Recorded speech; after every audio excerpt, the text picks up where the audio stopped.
Don. Good evening, Mr. Malik. Put your hands up. अगर आपको सारी इंफॉर्मेशन सबूत समेत चाहिए, मेरे खिलाफ लगे सारे चार्जेस वापस ले लीजिए। तुम्हारी तलाश तो दुनिया के हर पुलिस डिपार्टमेंट को है। किस किस से बात करूंगा? आज ये सुनकर मेरी माँ कितनी खुश होती।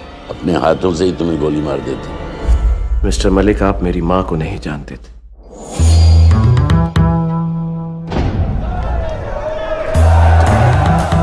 Welcome to hell, Don.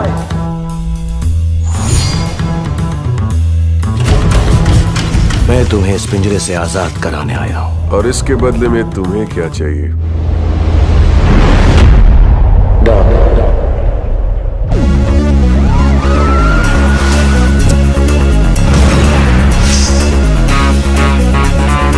Don और डॉन दोनों बर्लिन में देखे गए थे।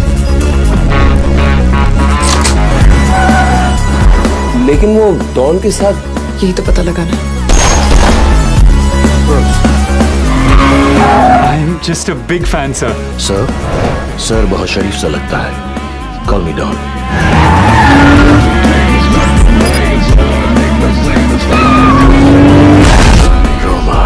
रोमा, कब तक मेरा पीछा करती रहोगी?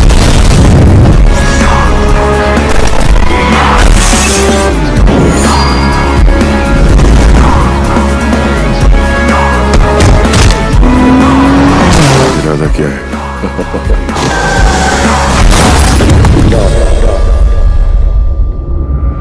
डॉन को पकड़ना मुश्किल ही नहीं।